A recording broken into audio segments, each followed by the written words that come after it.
Just this week, I have had four different self represented buyers reach out to me saying when they have called a listing agent to set up a showing, the listing agent has demanded that the buyer sign a representation agreement with the listing agent before the agent is willing to meet them at the home and give them a tour. And this is wrong. So I wanted to set the record straight and equip you as a self represented buyer with the tools that you need to navigate this kind of interference or resistance that you may face from listing agents. So, first and foremost, I want to try and give the benefit of the doubt to listing agents that they just don't understand the new rules that came out of the NAR settlement. So it is true that for all realtors, that is, real estate agents who are affiliated with the National Association of Realtors, they're bound by new rules that require them to have a buyer agency agreement in place before they start touring buyers through homes. But that only applies to home buyers that are wanting to work with a particular buyer's agent to look at multiple homes. On NAR's own website, with the FAQs that outline what has changed with these new rules, FAQ number 77 and 78 explicitly state that listing agents do not need to have any sort of buyer agency agreement when they are showing the home to a potential buyer in service of their seller. And this is the key difference here, that when you reach out as a home buyer to the listing agent asking them to show you the home, you are reaching out as a customer, not as a potential client. And that's the thing that I think you've really got to make clear to them, because what buyer agency agreements establish is that establishes a client relationship, an agency relationship, where now that person is professionally representing you. That's not what you want as a self-represented or DIY home buyer, right?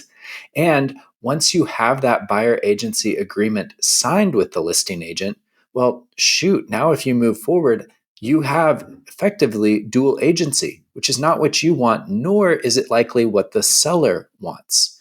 So I think that a lot of these issues are just attributed to listing agents not understanding the rules. And my expectation and hope is that you can clear things up with them in a couple of ways. So, first and foremost, if they tell you that you have to sign the buyer agency agreement, let them know politely that you think they might be misunderstanding what you're trying to do or what the rules are. And I'd use the exact language that I just gave you of that, hey, I'm wanting you to show me the home as a potential customer. I don't want to be your client. And an agency agreement would imply that I'm becoming your client. I don't want that. I don't want dual agency. I want to represent myself. And you can follow that up by saying, I would also like to sign a non-agency disclosure. This would be the form that you sign instead of a buyer agency agreement, because what a non-agency disclosure does is it just spells out that the listing agent solely represents the financial interests of the seller, and they cannot do anything that would give away the seller's position or be to their financial detriment. Now, they still, as an agent, owe you honest answers to any questions that you have about the property or about its condition. Anything that they know to be wrong with the property, they need to disclose to you. They must still behave ethically. But your non-agency disclosure just says, okay, I realize that you don't have any financial obligations to me. You can't do anything that would hurt your seller from a financial perspective. That is, like, you can't tell me that the seller would probably take $10,000 less than what the home is listed for. They can't do that for you.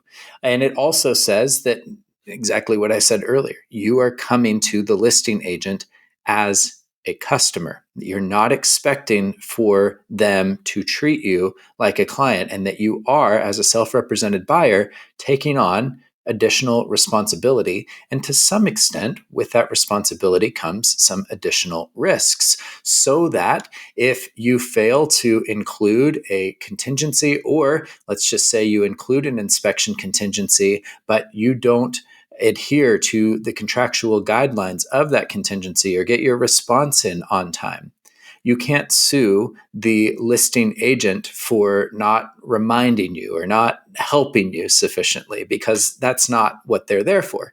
That's what I and the DIY Homebuyer Academy are there for, to help make sure that you succeed as a self-represented buyer.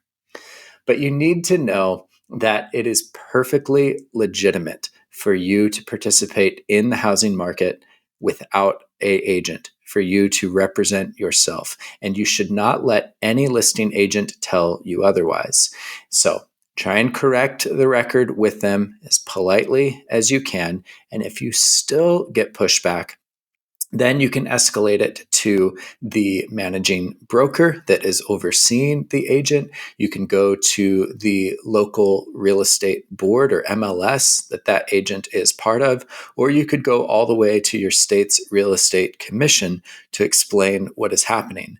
But I find that typically just by having the conversation with the agent up front, explaining, I will sign a non-agency disclosure. I am a customer, not a client. Sometimes even just asking them, would your seller really want you to turn me away? I've got my pre-approval letter. I'm a serious buyer. Usually just by having that sort of a conversation, they will ultimately come around and schedule a time for you to tour the house with them. And if you haven't already, please do subscribe to the channel, share this with a friend who's thinking about buying a home, and let me know in the comments if you have any other questions about the home buying process that you'd like to see me answer. We'll see you in the next one.